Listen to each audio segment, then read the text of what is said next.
আসসালামু আলাইকুম এভরিওয়ান, সবাইকে শুভ দুপুর। সবাই কেমন আছো? আশা করি সবাই ভালো আছো। আজকে দুপুরে বানিয়েছি লাল লাল ঝাল ঝাল লইট্টে মাছের শুটকি ভর্তা। তো যারা যারা শুটকি মাছের ভর্তা খেতে পছন্দ করো, তোমাদের সবার জন্য আজকের এই রেসিপি। অনেকে আছে শুটকি দেখলে নাক ছিটকায়, তবে আমার কাছে শুটকি অনেক বেশি ভালো লাগে। তো সবার প্রথমে আমি লইট্টে মাছের শুটকিগুলোকে শুকনো খোলায় টেলে নিচ্ছি। শুটকি মাছ যদি টেলে নেওয়া যায় তাহলে কিন্তু অনেক সুন্দর একটা ফ্লেভার আসে, তাই না? আহা, শুটকি মাছ টালার সময় যে সুন্দর একটা ঘ্রাণ বের হচ্ছিল, এটা যারা পছন্দ করে তাদের কাছে মনে হয় অমৃতর একটা ঘ্রাণ। আমার কাছে খুবই ভালো লাগে শুটকি মাছের এই ঘ্রাণটা। তো আমি শুটকি মাছটা টেলে নিয়ে তার ভিতরে পানি দিয়ে দিচ্ছি। পানিটা সহ আমি একটু গরম করে নিচ্ছি। এই পানিগুলো সহ ফুটন্ত পানি সহ আমি একটা বাটিতে এই শুটকিগুলো ঢেলে রাখবো, যাতে সুন্দরভাবে শুটকির ময়লাগুলো বের হয়ে যায়। তারপরে ফ্রাই প্যানে অল্প একটু সাদা তেল দিয়ে দেবো, তোমরা চাইলে সরিষার তেলও দিতে পারবো। তেল দিয়ে দেওয়ার পরে সবার প্রথমে আমি এখানে শুকনো মরিচগুলোকে ইউজ করব তেলের ভিতরে একটু সুন্দর করে ভেজে নেব। কারণ লাস্টে যেহেতু আমি সবগুলো উপাদান একসঙ্গে করবো, আর মরিচটা যদি সুন্দর করে ভাজা না হয় তাহলে কিন্তু শুকনো মরিচের যে সুন্দর একটা ঘ্রাণ, ওই ঘ্রাণটা কিন্তু পাওয়া যাবে না। এখন আমি এখানে দিয়ে দিচ্ছি দেশি রসুনের কোয়াগুলো, একটু বেশি পরিমাণে রসুন দিয়েছি। শুটকি ভর্তা কিন্তু আমার কাছে মনে হয় মেন ইনগ্রিডিয়েন্ট হচ্ছে এই রসুন। যত বেশি রসুন হবে, পেঁয়াজ হবে, তত বেশি শুটকি ভর্তা খেতেও ভালো লাগবে। তো আমি এখানে দেশি রসুন ইউজ করেছি। তারপরে দিয়ে দেব 1 বাটি পেঁয়াজ। আমি এখানে ছোটো টিফিন বাটির 1 বাটি পেঁয়াজ ইউজ করেছি, কয়েকটা কাঁচা মরিচও দিয়েছি সাথে। তো সবগুলো উপকরণে সুন্দরভাবে তেলের ভিতরে একটু নাড়াচাড়া করে নিব। আর শুটকি মাছ যখন কোথাও রান্না করা হয় তখন কিন্তু চারিদিকে ঘ্রাণ ছড়ায় যায়, তাই না?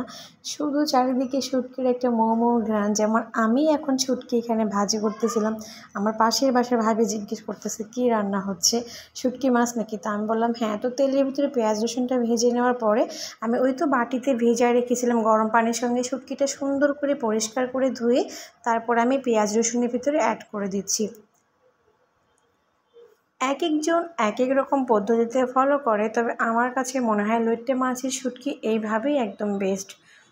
একবার ট্রাই করে দেখতে পারেন, অনেক বেশি টেস্টি হয় শুটকির ভর্তার ঘ্রাণটা অসাধারণ হয় তেলে নিয়ে যদি ভর্তা করা হয়।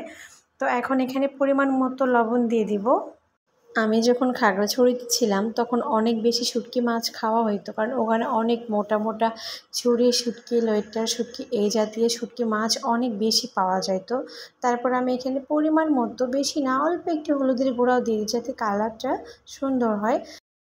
পরিমাণ মতো লবণ হলুদ দিয়ে দেওয়া হয়ে গেলে আমি সুন্দর করে নাড়াচাড়া করে মিক্সড করে নিব। আমি এখানে কিন্তু লইট্টা মাছের শুটকিগুলো কিন্তু অনেক শক্ত হয়, তার জন্য আমি এখানে হাফ বাটি পরিমাণ পানি দিয়ে এই শুটকি ও রসুনের কোয়াগুলোকে সুন্দর করে সিদ্ধ করে নেব। চট্টগ্রামে মানুষ কিন্তু খুব বেশি শুটকি খায়, যা সত্যি তাই। আমি থেকে দেখে এসেছি ওরা প্রত্যেকটা আইটেমে শুটকি ব্যবহার করে। আর ওরা না শুটকির ভর্তাকে বলতো শুটকির মরিচ খোলা, উনি মাছের মরিচ খোলা। শুনতে ভালোই লাগতো। তো আমি ঢাকনা দিয়ে ঢেকে দিয়েছি বেশ কিছুক্ষণের জন্য, যাতে সুন্দর করে সিদ্ধ হয়ে যায়। এখন ঢাকনাটা উঠিয়ে তোমাদেরকে দেখাই দিচ্ছি কেমন আসছে কালারটা। কালারটা অনেক সুন্দর আসছে, আর শুটকি আর রসুনগুলো কিন্তু খুব সুন্দর নরম হয়ে আসছে। আমি এখানে আরও বেশ কিছুক্ষণ হালকা মিডিয়াম আঁচে এই পেঁয়াজ, মরিচ, রসুন, শুটকি সবগুলোকে ভেজে নিব। একদম সুন্দর বাদামি বাদামি কালার আসবে সবগুলো উপকরণেরই। এত সুন্দর ঘ্রাণ বের হয়েছে না, মাশাল্লাহ। অনেক সুন্দর করে আমি ভেজে নিয়েছি। আর যে কোনো ভর্তা যদি পাটায় বেটে করা হয় না, তাহলে কিন্তু সেই ভর্তাটার অথেন্টিক একটা স্বাদ পাওয়া যায়, তাই না? তো আজকে আমিও ব্লেন্ডারে ভর্তা করব না, আজকে আমিও শিলনোড়ায় শুটকি মাছের ভর্তা করব। এই তো আমার রেডি হয়ে গেছে। এইদিকে আমি শিলনোড়াও ধুয়ে রেডি করে রেখেছি। চলো এখন শিল পাটায় বেটে বেটে ভর্তা করি। অনেক দিন পরে আজকে শিলনোড়ায় ভর্তা করব, জানি না কেমন হবে। যে কোনো অথেন্টিক জিনিসেরই স্বাদ কিন্তু অনেক বেশি, তাই না? এই পাটায় বাটা ভর্তা আর ব্লেন্ডারে বাটা ভর্তা অনেক পার্থক্য, অনেক।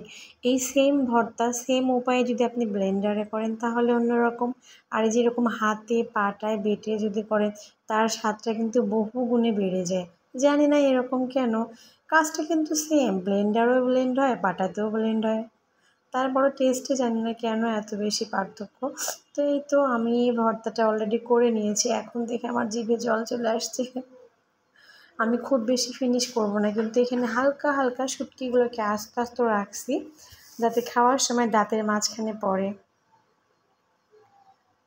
একদম শুটকি ভর্তা রেডি হয়ে গেছে। গরম গরম 1 প্লেট ভাত নিয়ে চলে আসেন, ভর্তা আমি গিফট করতেছি আপনাদেরকে। বন্ধুরা, আজকের ভিডিওটা এই পর্যন্তই, ভালো থাকবেন।